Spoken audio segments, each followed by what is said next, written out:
Hi Isabel, hi Mike, hi Dr. Trish, and anyone else who's watching this. Here's a short 5-minute video explaining to you about what is the Radboud study. So it's a study that was conducted in 2015 in the Netherlands.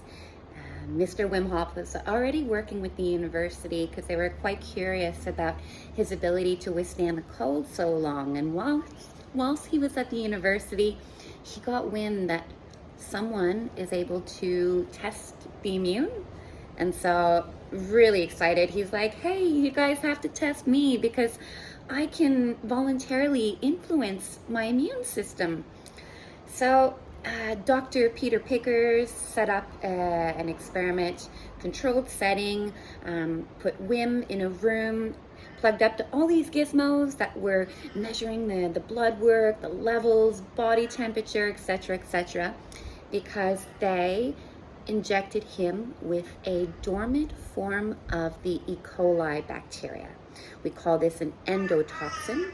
And for the hundreds of people before Wim who were injected with the endotoxin, they had flu-like symptoms for several hours. And so we're dealing with fevers, chills, tremors, body aches. 4 to 7 hours. It's temporary.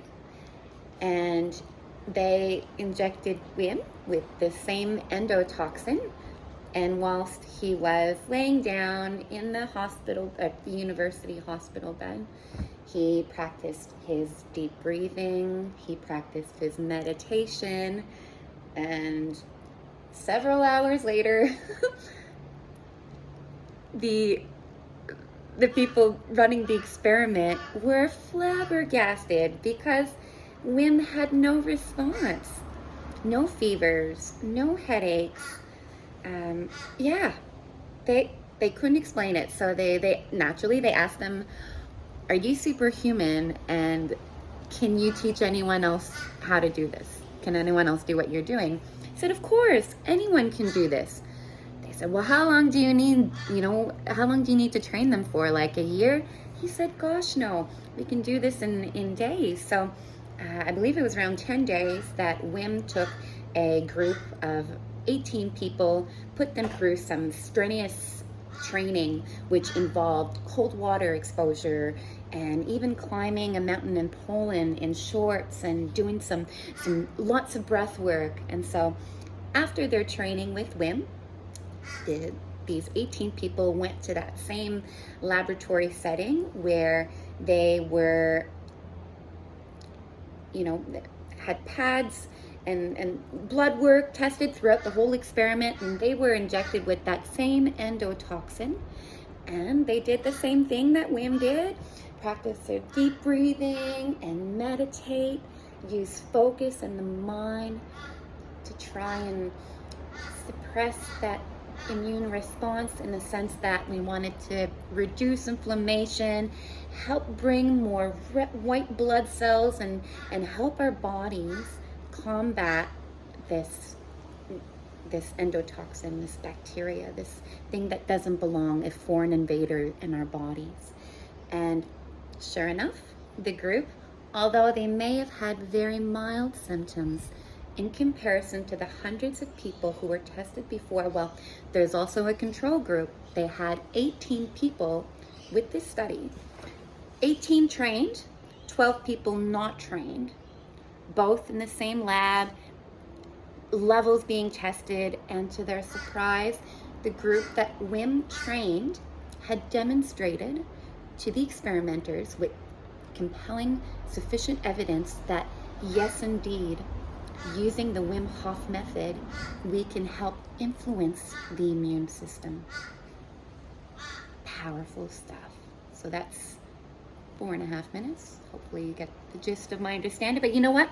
I'll use the extra time now to discuss some of the safety aspects, because I feel that some of it lacked during the 3-day training, as commented by Leah, and no doubt this is a very important aspect that you need to know, you need to evaluate me on and know that I know. So, safety about Wim Hof method: we never mix breath work with going underwater. That is a Big no-no. Reason being, the breath work is pretty intense, and it can sometimes cause a very temporary loss of consciousness. I myself stood up too fast after doing some breathing and passed out for a few seconds, landed on my face. And what happens is, yeah, so we don't mix cold water and the breathing. Secondly, with the breath work, having mentioned that there is a slight chance that you could pass out, we need to make sure that we're doing the breathing in a safe environment. We prefer people to be lying down, because if you're sitting up and you lose consciousness and there's an object near you, you could hit the object, hit the floor. So my preference is to do it lying down, but you know what? Sitting here on this couch, padded, I'd consider this to be a pretty safe space. And due to the risk of loss of consciousness, you never do the breathing whilst you are operating heavy machinery or driving a car. No, we do it lying down in a safe place. And yeah, that's the safety of the breathing. The cold water exposure, well, it's important that we don't overdo it.